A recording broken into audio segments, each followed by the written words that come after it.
and I have the opportunity to drive one of, if not the most badass offshore powerboat in the world with Miss Geico. Been placed on an amazing team with a lot of knowledge. So I'm very much looking forward to this season. We're pushing hard. We've been doing a lot of testing on our boat, and the boat's never been better, so we're really looking forward to a season's racing. 222 were planning a full assault on this year's championship. Very competitive in 2019, racing in the US. They certainly would have been contenders this year, but the global pandemic has certainly messed up their plans. As Australians, we're still not allowed to leave the country, so we're hoping, fingers crossed, that we'll get back to America late in the year. I suspect the first one will be Key West in October. Unless the vaccine rollout in Australia gets quicker. There is our leader, 222 Offshore. We decided to build our own team because it gave us better control. We could go over to World Championships, we could race in America. We just decided to go to America where they were running a one-make engine. Rules were really quite strict on that, and just venture afield. The engine in the 222 in this boat behind me is the Australian boat. It's based in Ormeau, Queensland. They're about 800 horsepower, whereas in the American series we run 1100 twin turbocharged Mercury. And obviously they're a lot faster. In America we'd be 160 mile an hour. All the engines are the same. So there's no checkbook racing. The Mercury engines are sensational. Mercury support the series.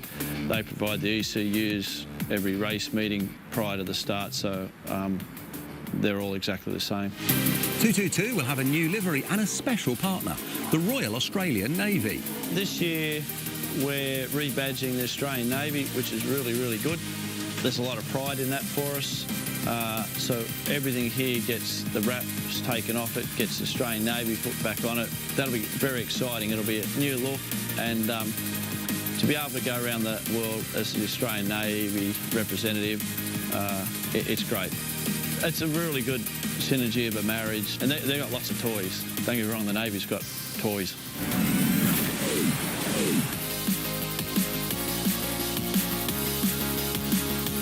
Driver Darren will again be joined in the cockpit by the super experienced throttleman Giovanni Carpitella.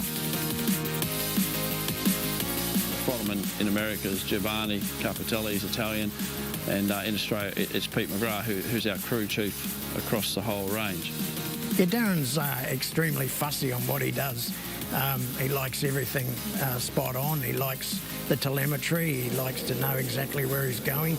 It's a case of each party knows what they're doing, and the throttleman alters the trim, so the boat's either nose up or nose down, depending on the swell and the speeds.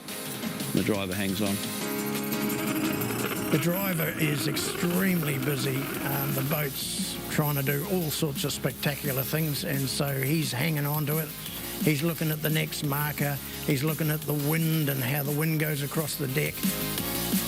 The throttle man is throttling on and off to try and keep the engines alive, keep the propellers doing. It's like driving a motorbike up ramps and stuff. You have to accelerate up the ramp and you have to land the boat with acceleration on, otherwise the thing will come down on its front.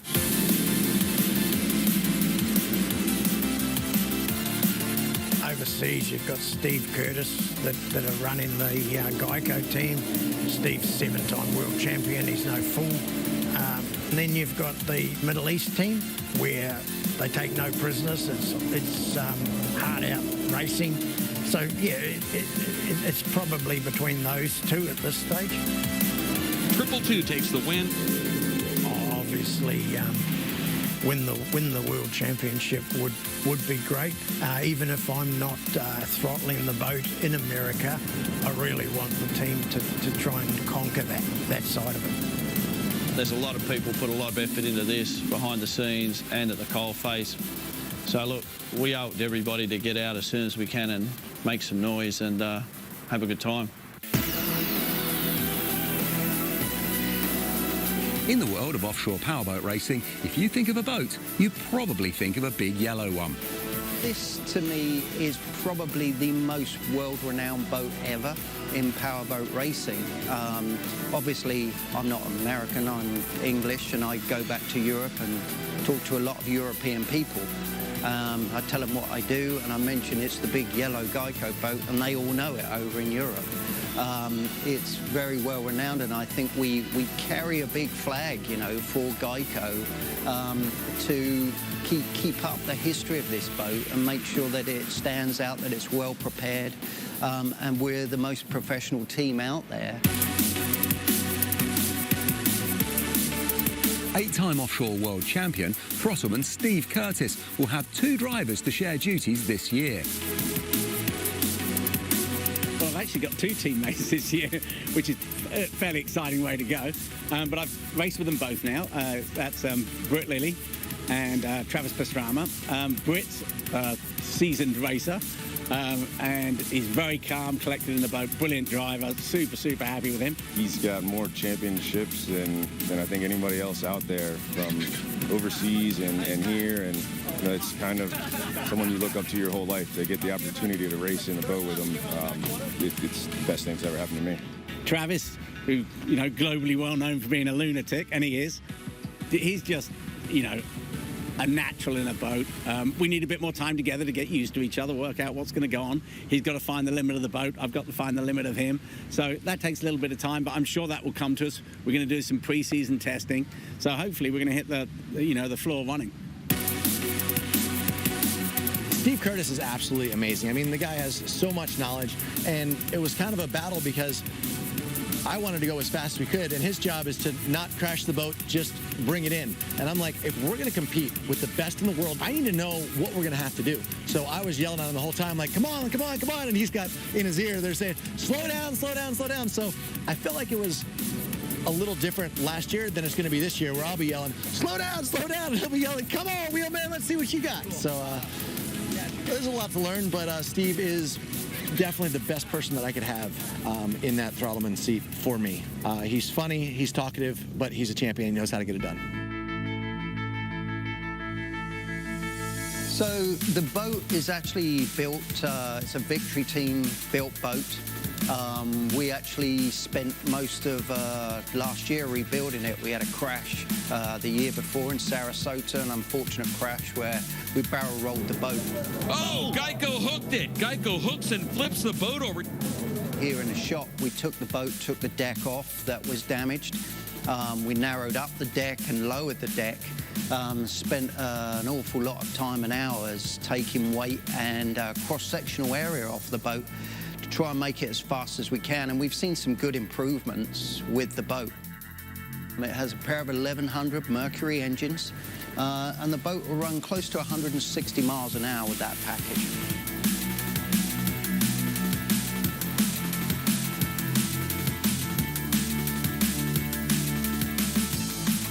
At the end of the day, to be in Miss Geico, to be driving with Steve Curtis, is such an amazing opportunity, and it gives me the confidence that, hey, we do have a shot to do well.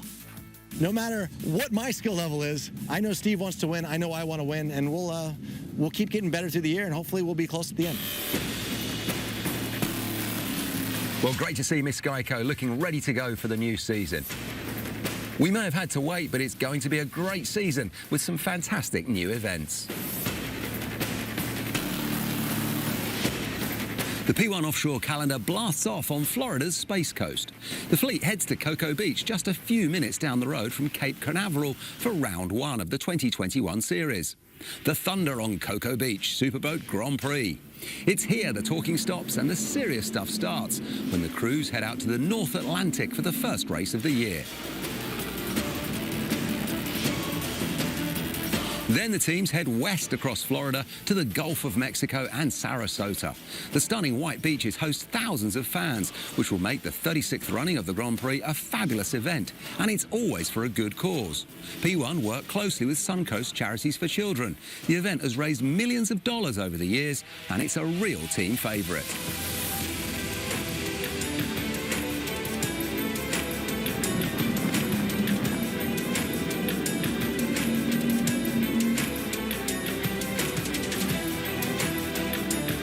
Then it's time to head from the Gulf of Mexico to Lake Michigan and Michigan City for the 12th running of the Great Lakes Grand Prix. Another action-packed weekend attracting a huge crowd. Setting the boats up to run fast on Lake Michigan provides the teams with a whole new challenge. By the end of this weekend, the battle for the championship will be over halfway and every point will count.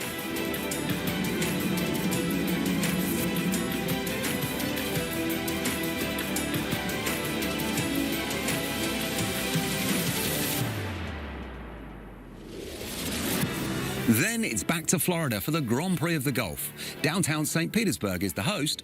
This year, the races are taking place in front of the newly renovated St. Pete Pier, where spectators can hear the incredible noise and watch all the action unfold.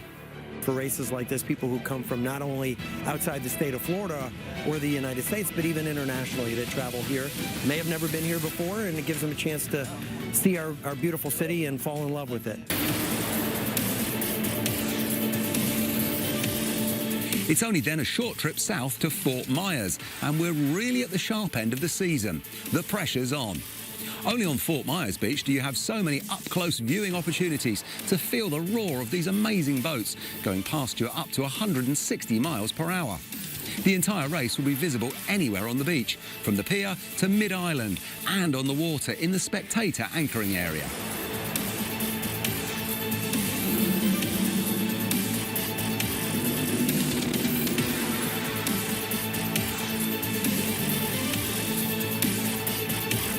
The finale to what I'm sure will be a great year, Key West. It's the Indy 500 of boat racing, and what a week it will be. Good times on and off the water. And we'll find out who will be crowned 2021 P1 Offshore Champions. And we can't wait.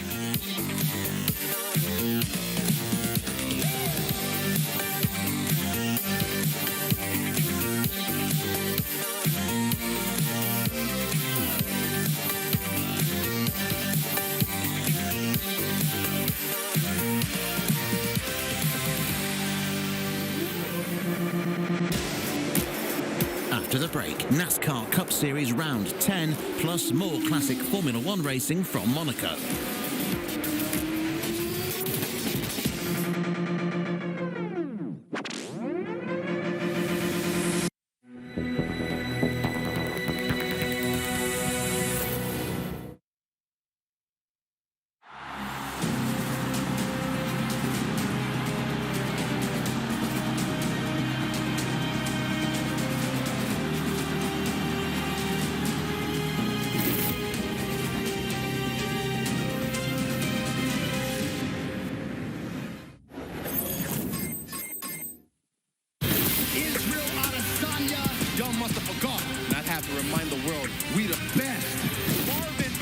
It's my destiny to be the first Italian UFC champion. There's nothing that can stop me.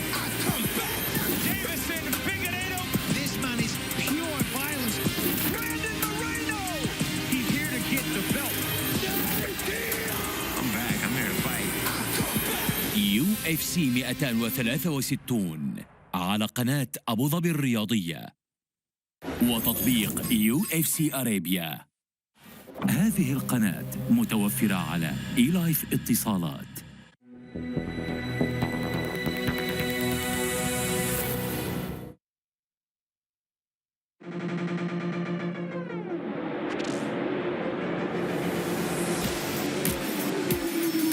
Welcome back. Next, we step back in time with the Monaco Grand Prix Historique.